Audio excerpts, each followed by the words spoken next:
Olá, meus amados, graça e paz. Sou Lucimeire Rodrigues com o programa A Bíblia para Todos.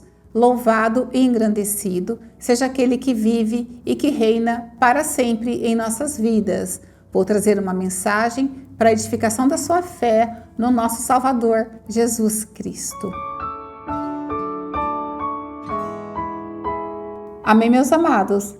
A palavra de hoje está em Atos dos Apóstolos, capítulo 20, versículo 7, a passagem de Paulo em Troade. A gente tem que lembrar que quem escreveu o livro de Atos foi Lucas, o médico Lucas, que estava fazendo uma pesquisa a mando de Teófilo. Amém? Vamos lá.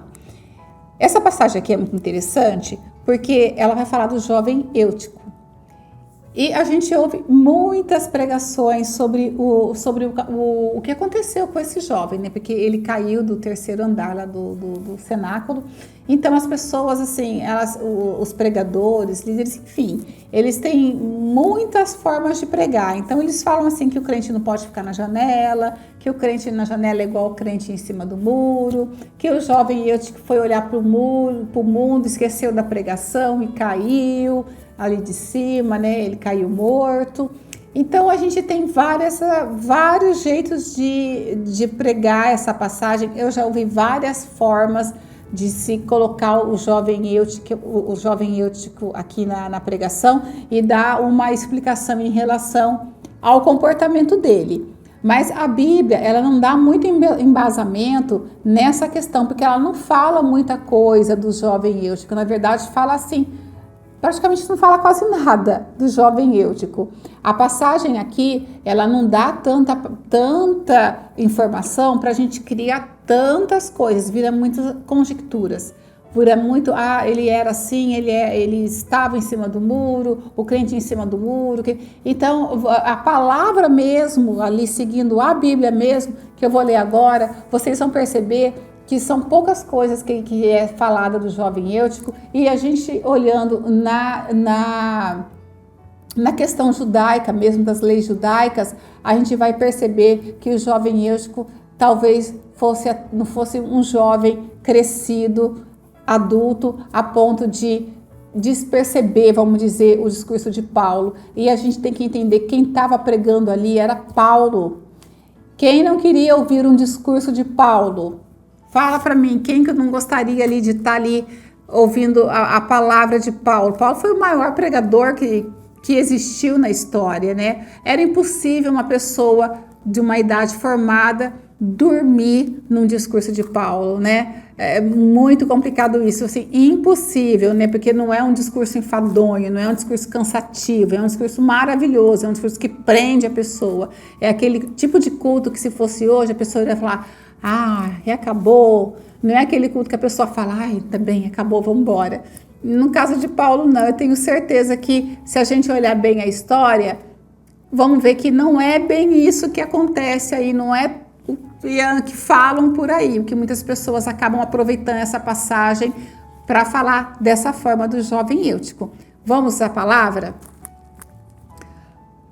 No primeiro dia da semana, estando nós reunidos com o fim de partir o pão. Quando a gente fala nós, a gente tem que entender que quem escreveu foi Lucas. Lucas foi uma testemunha ocular do acontecido. Nós, ele fala, Lucas estava junto. Amém? Então, olha, no primeiro dia da semana, era um domingo, estando nós reunidos com o fim de partir o pão, o que tá escrito aqui? Partir o pão. Era domingo, então era um dia de quê? De Santa Ceia. Era um dia de Santa Ceia. Paulo, que devia seguir viagem no dia imediato, no dia seguinte, Paulo ia viajar. Ele estava ali em Troade, mas no dia seguinte ele já ia embora dali. exortava-os e prolongou o discurso até a meia-noite. Então ele tinha tanta coisa para passar para aqueles irmãos que estavam ali, que ele prolongou o discurso foi embora, começou a conversar, começou a falar, começou a exortar as pessoas, começou a dar as instruções, pregar o evangelho, por causa do cuidado. Eu tenho muita coisa para passar para vocês, o tempo é curto e eu quero passar tudo que eu posso passar. É aquela coisa, tenho muita coisa para falar para vocês, então fiquem aí porque eu quero falar, eu quero conversar com vocês. E o pessoal ficou, tá? O pessoal ficou ali. Havia muitas lâmpadas ali, candeias, vamos dizer assim, né? Essas, tem outro nome, lamparinas. É uma luz artificial, é uma luz feita num vaso de barro, ela era alimentada por um óleo e um pavio que ficava ali queimando, iluminando o lugar. No centro do cenáculo, cenáculo é uma parte de cima da casa, não eram todas as casas que tinham cenáculo, algumas casas tinham. Então tem a parte de baixo da casa, subindo escada tinha uma parte de cima da casa, o cenáculo sempre ficava no piso superior da casa. Então eles estavam reunidos na parte superior da casa. Então a gente tem que ver que tem o piso da casa, depois tem o cenáculo. Então quando a gente fala que o jovem caiu, ele já caiu de uma altura considerável, porque ele não caiu da parte de baixo, porque o cenáculo fica na parte superior da casa, onde estava reunidos. Então a gente vê que ali no cenáculo, além de ser tarde, tinha essas lâmpadas, né? Não era elétrica, lógico, essas lâmpadas artesanais que eram feitas. Haviam aqui, o texto conta que havia muitas lâmpadas no centro do cenáculo. Então, quando tem muita lâmpada acesa, tem também o quê? Muita fumaça, porque essa lâmpada, ela acaba soltando essas fumaças. Então, o ambiente não era um ambiente claro, existia aquela fumaça, aquela penumbra ali da fumaça das lâmpadas que estavam ali clareando o cenáculo. Um jovem chamado Eutico, a tradução quer dizer afortunado, que estava sentado numa janela, adormeceu profundamente durante o prolongamento do discurso do Paulo. Vencido pelo sono, caiu do terceiro andar do cenáculo e foi levantado morto. Vou parar bem aqui, por enquanto. Então tinha um jovem chamado Eutico. Quando a gente lê jovem aqui, na passagem, a palavra jovem, ela se designa a uma pessoa de 6 anos até 11 anos, 12 anos, no máximo. Quando um judeu fala um jovem, ele está lidando com uma pessoa de 6 a 12 anos máximo, no máximo, é um jovem, o que pra gente é uma criança. Então, esse jovem, Eutico, podia ter 6 anos, 7 anos. E quando a gente fala terceiro andar, a gente pensa como uma criança pode subir no terceiro andar do cenáculo.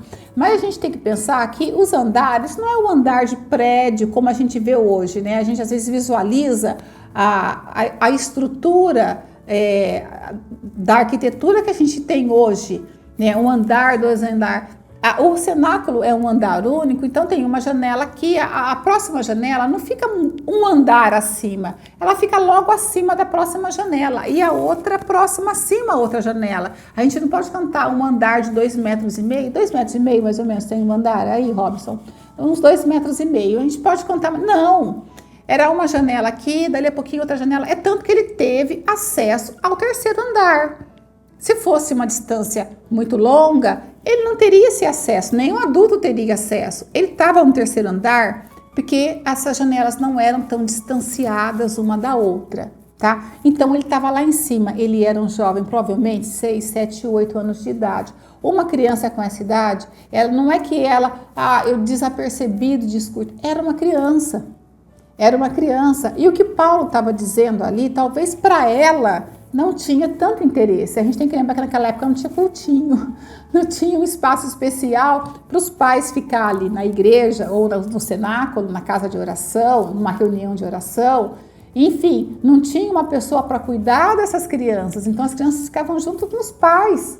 E os pais adultos ali estavam interessados na palavra de Paulo, queriam saber. E aquele jovem Eutico, talvez fosse uma criança aí de 6, 7, 8, 9 anos, estava cansado, conseguiu ficar ali em cima, talvez para descansar um pouco, foi aonde bateu o sono. Não foi pelo discurso de Paulo, porque o discurso de Paulo jamais seria enfadonho a ponto de uma pessoa dormir, mas jamais. Qualquer uma pessoa hoje, cristão, que ouvir 5 minutinhos do que Paulo tem para falar, teria para falar. Então ele dormiu porque aquela mensagem realmente para ele não fazia sentido, ele não tinha idade suficiente.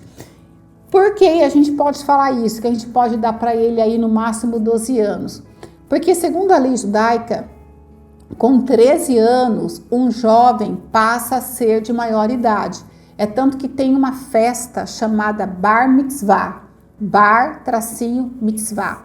Essa festa é uma festa de passagem, é um rito de passagem, vamos dizer assim, dentro da comunidade judaica. É quando o jovem passa a ler a Torá dentro das sinagogas, eles respondem inclusive sobre seus atos no sinédrio, nas sinagogas, ele passa a ser considerado um jovem de maior idade, com 13 anos, hein? Olha aí como é que é a coisa, com 13 anos, né? Então ele já pode entrar nas sinagogas, ele já tem direito a ler a Torá ali, se ele entender, porque nessa festa ele começa a discursar também as leis de Moisés, é cobrado dele, por isso que na tradição judaica a criança muito cedo já começa a aprender oralmente as leis de Moisés, aquela coisa toda. Então eles vão aprontando, assim, vamos dizer aprontando, eles vão preparando principalmente os meninos para esse dia que será cobrado dele as leis. Você conhece as leis? Quais são essas leis, né?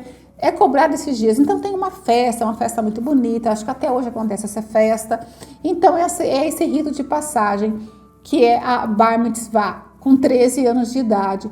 E aí sim eles chamam uma pessoa, um jovem, de adulto. Enquanto eles chamam de jovem, ele com certeza tinha menos de 12 anos de idade. Então é complicado a gente falar, né? Era um crente, um adulto, um jovem, aí talvez 18, 19 anos, que subiu no cenáculo, dormiu, olhou o mundo e caiu, né? É complicado a gente falar isso, porque podia ser uma criança. A Bíblia não fala a idade dele, mas quando fala que é jovem, a gente não pode colocar para ele mais de 12 anos de idade. Então a gente tem que ter um pouquinho ali assim, né? Vamos ter um pouco assim, não paciência com o Eutico, mas a gente não pode colocar em Eutico aquela questão. O Eutico virou o exemplo de um crente que olhou o mundo, que ficou na janela, que ficou em cima do muro, que desconsiderou o discurso de Paulo. Eu não quero nem saber o que esse homem está falando, eu vou ficar aqui, eu vou dormir. Aí foi um castigo de Deus, deixou ele cair da janela.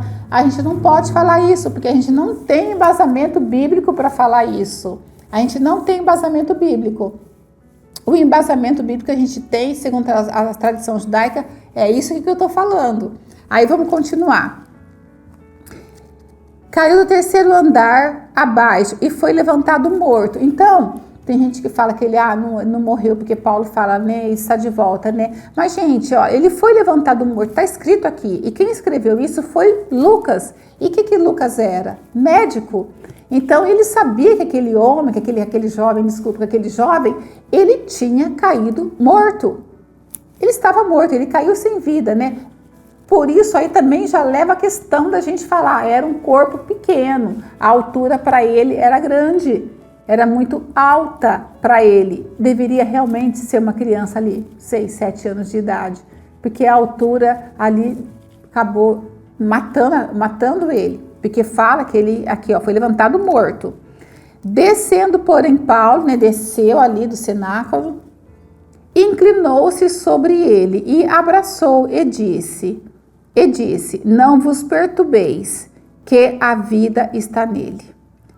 Quer dizer, ali foi um milagre de Paulo, né? Paulo ali abraçou aquela criança, né? Não se preocupe que a vida está nele, né? Voltou a ver, ressuscitou, né? Paulo ressuscita aquela criança, aquele menino. Subindo de novo, partiu o pão, continuou a ceia e comeu. E ainda lhes falou largamente até o romper da alva. Eles ficaram ali, gente, até o romper da alva. E assim partiu. Então Paulo falou tudo que tinha que falar, tudo que Deus tinha mandado falar, porque Paulo tinha o Espírito direto no trono. falou tudo que tinha que falar, deu as instruções, explicou direitinho, pregou o evangelho, falou do amor de Cristo, falou da libertação, falou da salvação em Cristo, falou do arrependimento, falou tudo que tinha que falar, e ali até o romper da alva, e assim partiu.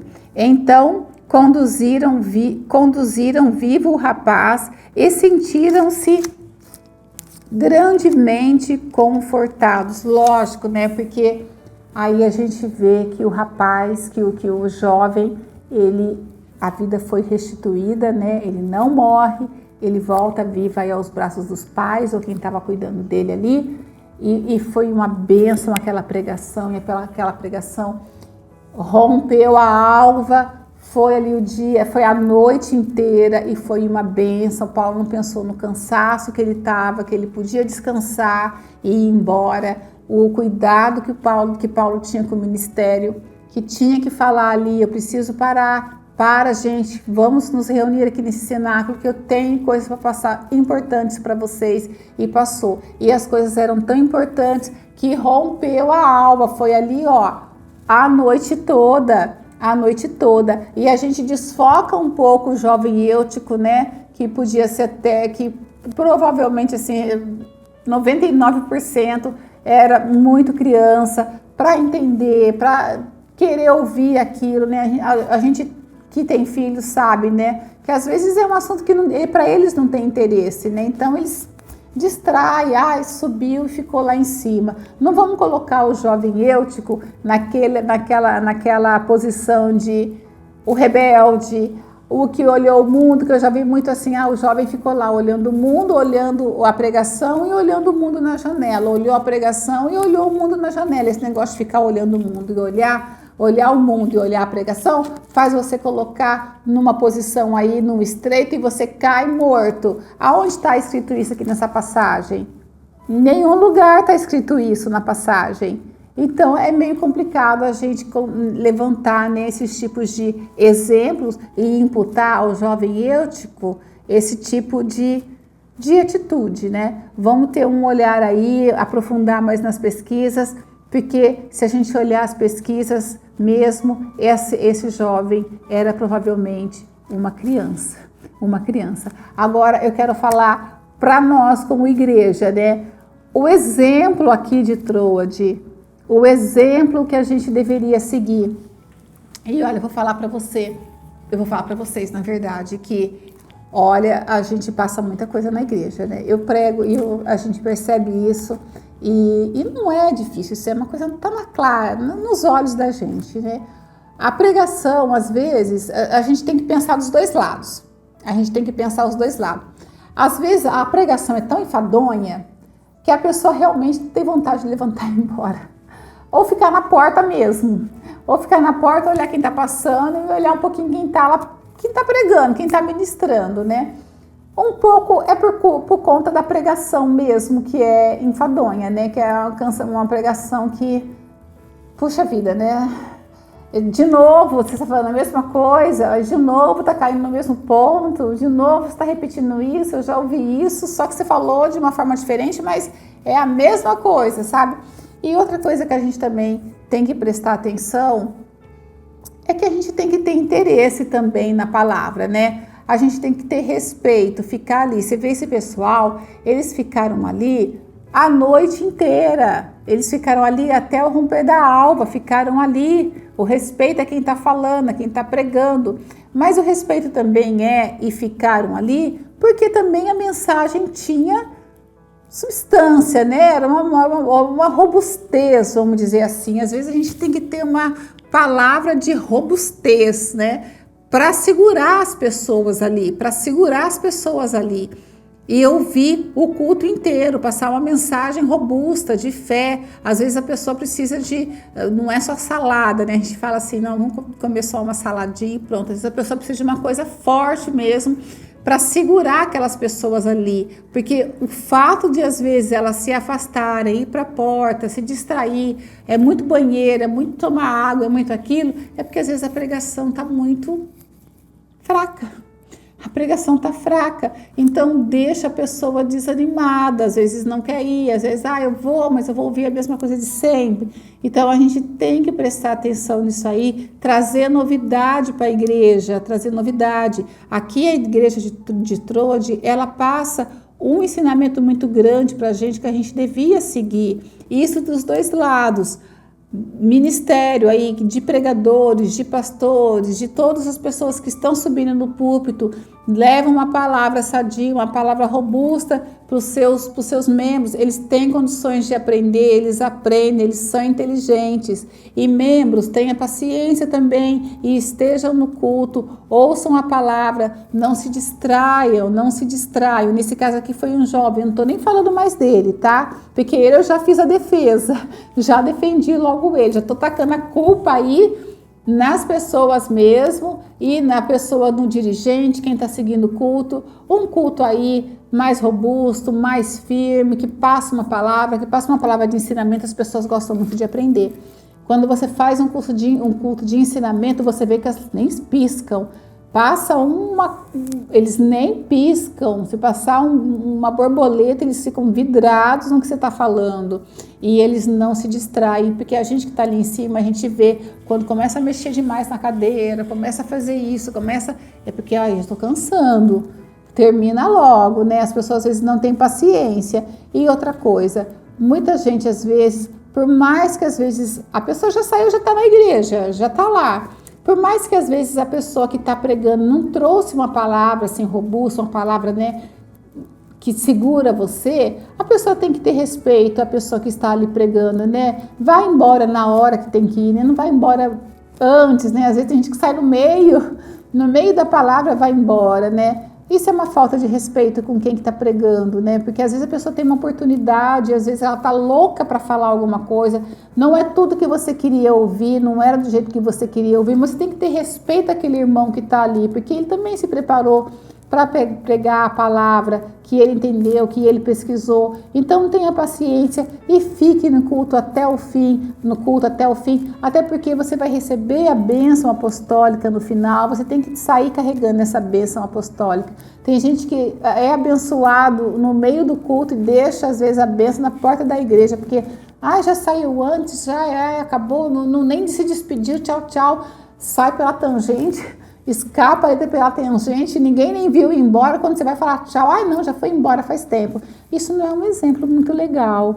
E as pessoas vê, criança vê, filho vê, e às vezes depois lá na frente você vai cobrar do seu filho, você tem que ir, o filho vai falar, espera aí, você saia no meio do culto, você está cobrando o que de mim? Você nem terminava. Então a gente tem que dar aí um exemplo, vamos ficar até o final, vamos ter paciência, a palavra não foi tudo aquilo que a gente queria ouvir, às vezes não foi pra gente, mas às vezes pro irmãozinho foi tudo que ele queria ouvir, amém? Porque a gente na igreja, a gente tem várias pessoas e nem todas estão no mesmo patamar que a gente. Tem pessoas que conhecem mais, conhecem menos, tem pessoas que estão começando agora e precisam de uma coisa mais leve, tem uns que já está antigo na fé, já está ali na fé com muito tempo, já ouve aquela palavra mais forte, já entende aquilo, mas então tem que ter aquela coisa de, a gente tem que entender que vai ter um culto um pouquinho mais calmo, mais pesado, mais forte ali, um mais pentecostal, né, um mais assim, e a gente tem que respeitar, entrou na igreja, saia quando o pastor falar, entregou a bênção apostólica e falar amém. Não saia antes não, isso é muito triste. Aqui a igreja de Troa dá um bom exemplo pra gente, ficou até a alba, não arredou pé, não reclamou, ficou até o fim, passou por esse acontecimento, nem que Deus permitiu, que nem que passasse aqui, foi uma passagem muito rápida que Deus permitiu, e isso acrescentou no ministério de Paulo um grande fortalecimento, né? Porque Paulo ressuscita aquele menino, né? E aquilo trouxe para o ministério dele algo muito grande, né? Muito forte para o ministério dele, né? Porque teve ali testemunhas oculares que depois testemunharam aquela maravilha que aconteceu. Então a gente tem que prestar atenção nisso, nos dois lados, tá? Liderança e membros. Né, vamos ali falar a mesma coisa, não vamos, né, dar um exemplo ruim, um exemplo que desagrada a Deus, desagrada a pessoa, com certeza deixa a pessoa às vezes desanimada quando a pessoa vai embora e a pessoa lá em cima vê Isso é muito constrangedor, isso é muito triste e faz com que a pessoa também perca crédito e depois reclamar, depois falar, chamar a atenção de um filho, falar, você tem que ficar. Mas e aí, né? Não foi o exemplo que eu recebi. Amém? Gente, que essa palavra possa entrar no coração de vocês, que vocês revejam aqui a questão do jovem Eutico, tá? Não vamos culpar ele, né? Pelo amor de Deus, né? Ô jovem, você fez isso, você não prestou atenção, você virou as costas, desfez a palavra de Paulo, você ficou em cima do muro, porque a gente ouve tanta coisa em relação a isso. Eles usam esse jovem para explicar o crente que está em cima do muro, que não está nem na igreja, nem no muro, ou que está flertando com o muro. Com o muro não, desculpa, com o mundo.